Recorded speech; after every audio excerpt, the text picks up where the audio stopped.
Hey guys, it's Istebrak. I promised a traditional video on how I sketch traditionally. It's nothing too, it's not a lesson or anything about how I do things. I mean, like, it's a demonstration about how I do things instead of a lesson about how I do them.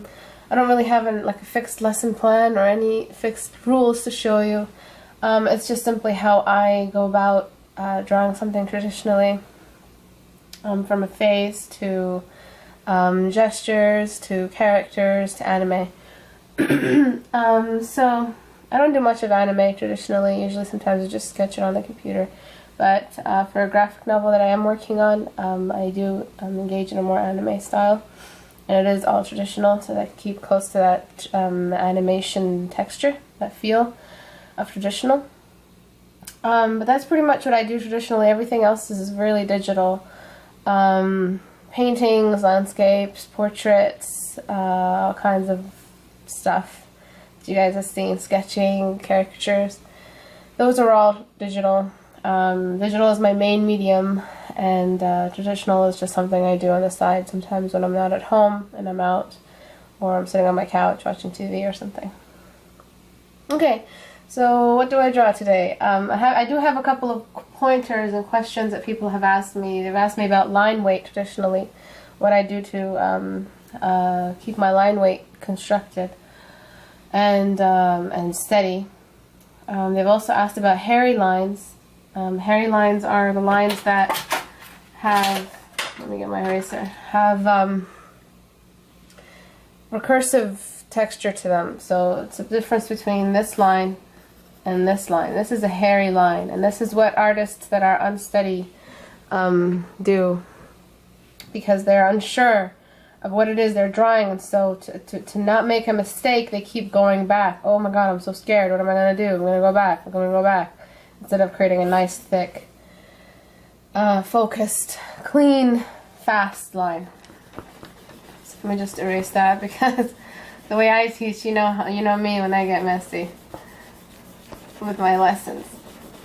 Okay, so let me draw something and then focus on these things, and then also strong shapes and rhythm lines that Ryan asked about. Strong shapes meaning the shape that governs the form of the subject that we're studying, so the difference between the shape that underlies an apple and the shape that is underlying the triangle. No, not a triangle, it's like a cooler, and because I have a cooler like right there. So strong shapes, a strong shape makes for a strong form, because you engage in all of three-dimensional aspects of the shape that you're drawing. And rhythm lines basically is the gesture lines, the long line of movement and weight distribution on the form. So the gesture line or the rhythm line of a figure is where all the weight is distributed, how it's distributed, how it reacts to gravity, whether it's an open or closed gesture. When I do portraits, I usually start off with the shadows of the face.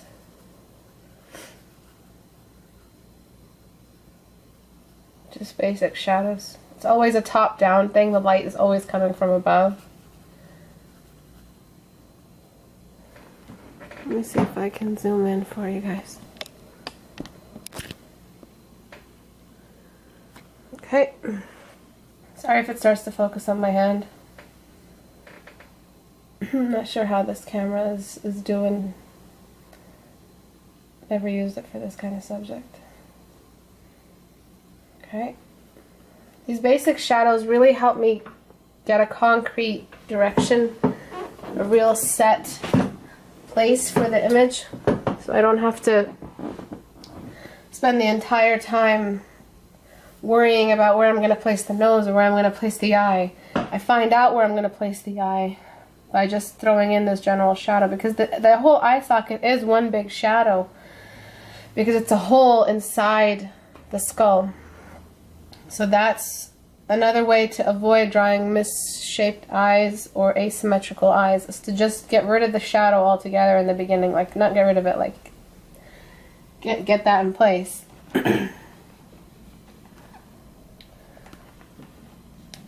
And I just start to clean up the strokes a little bit.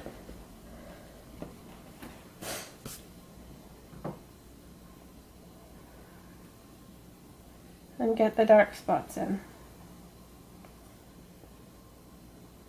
Get some details in as well.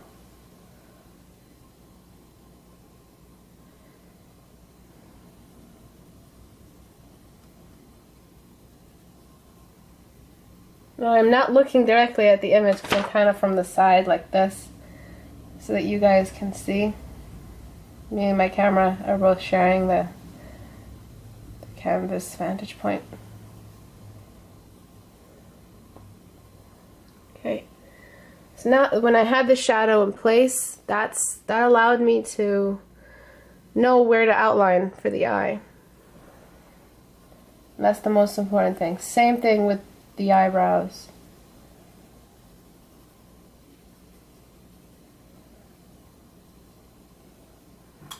If you don't like it, just erase away.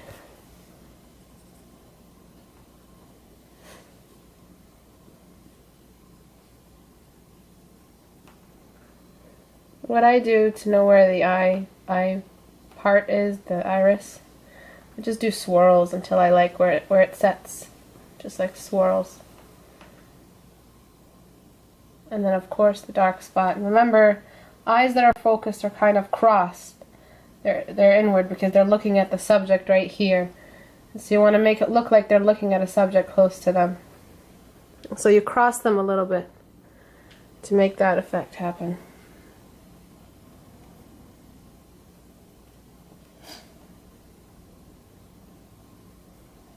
Just a bit of detail in the inner corner of the eye.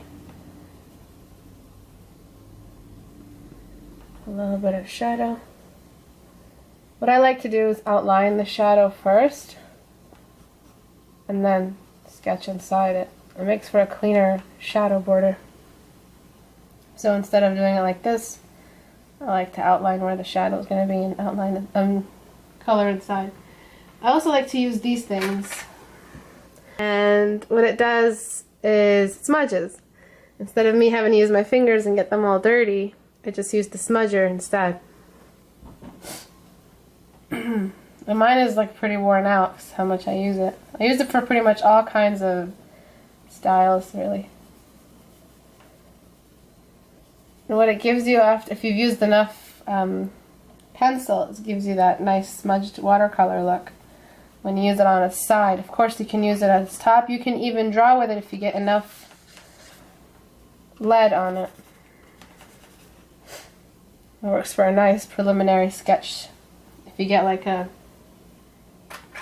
bunch of lead on the side here. I'm not sure if you guys can see that, yeah. And then start smudging it in. You can carry that to the other side. Now this is a bit too dark for me, for my taste. I am going to be going in with the kneading eraser. I'm just trying to get a texture, maybe a shade for the skin.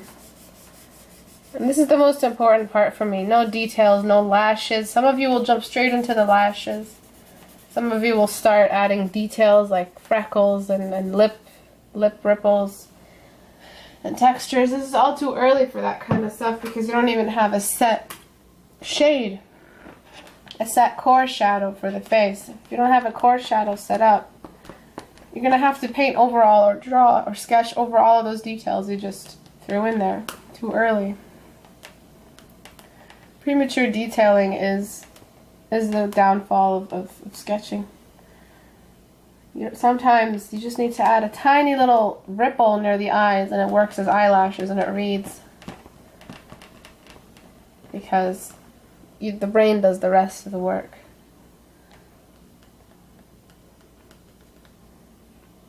So now I'm just taking down that stuff that I just smudged in.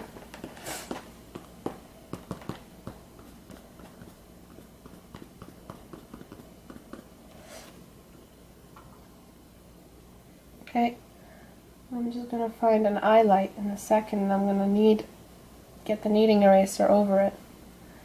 I'm also going to get my smudger. I'm not sure if you can see what I'm doing here. Remember, the eye has two eyelids to it, the bottom lid and the top lid.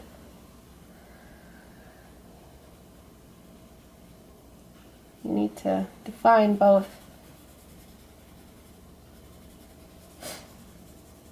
What I don't like is that it's very hard to create this kind of texture in the preliminary parts of a drawing digitally. And that's what I love about traditional. It's so effortless to create that painterly texture because things aren't that easy to clean up. And so because we're so capable of cleaning up everything down to the tiniest little pixel and digitally, we overpaint and we get that clean digital look. Some people like it, some people don't like it, some people just want a little bit of both.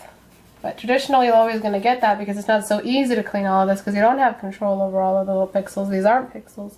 This is matter.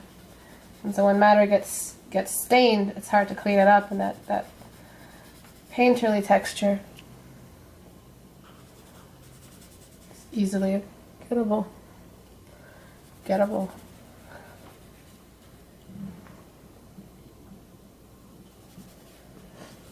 Okay.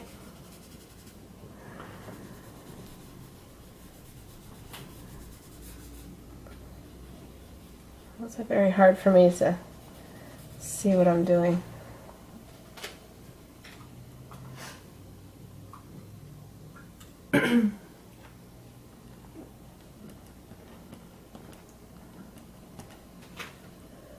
Okay.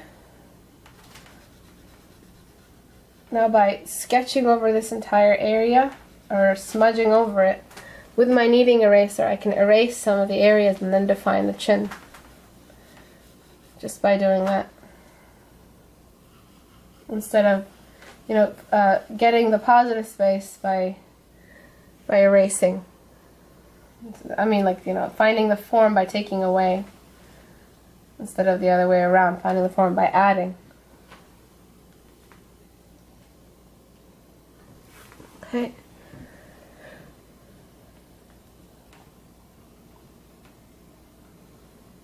So now I'm going to go in with a sharper edge. So what I do is I just smudge it to have a sharper edge.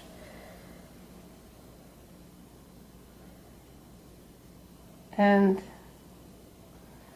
I just start to find those areas that really just have a very defined light point.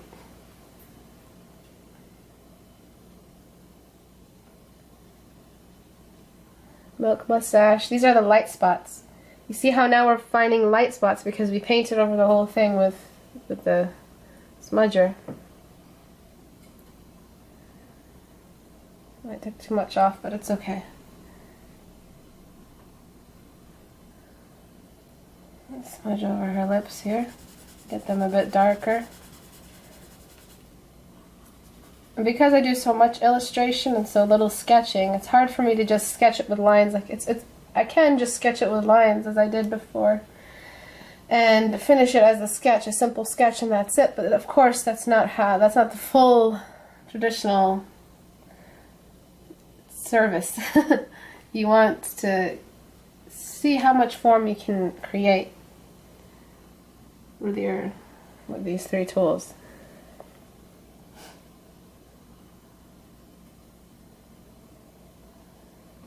Okay.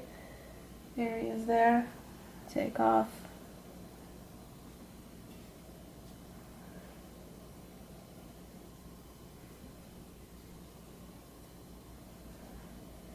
Okay.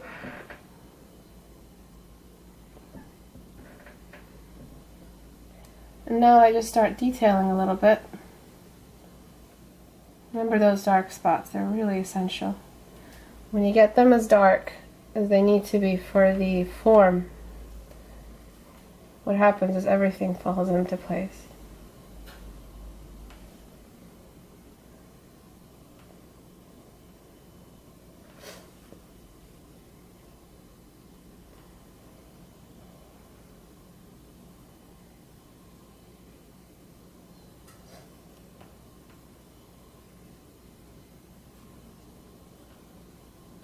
So now I'm throwing in these random textures for lashes.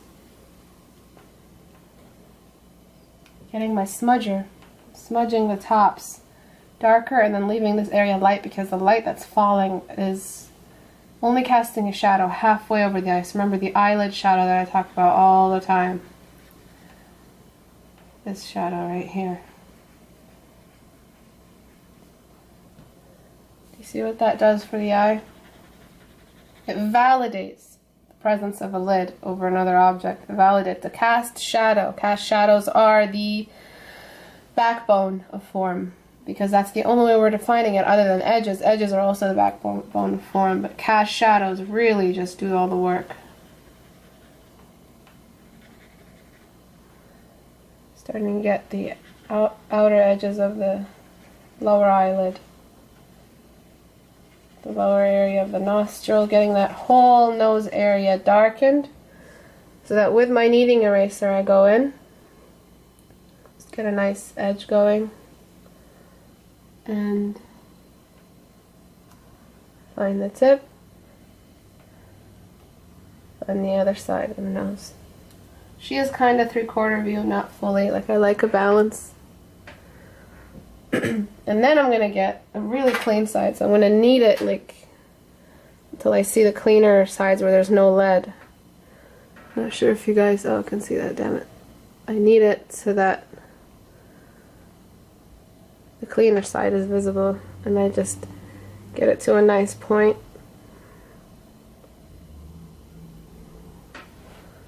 Like this. Okay.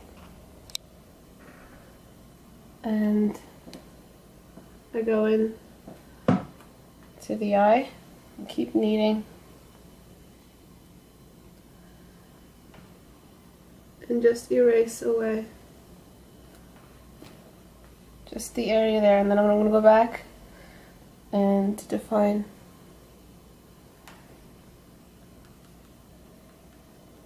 Just here, just get a nice bleed of light. Get my pencil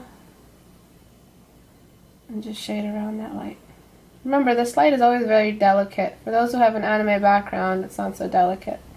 When you have a tendency to jump in, throw in massive lights, one too many highlights. You don't need that many.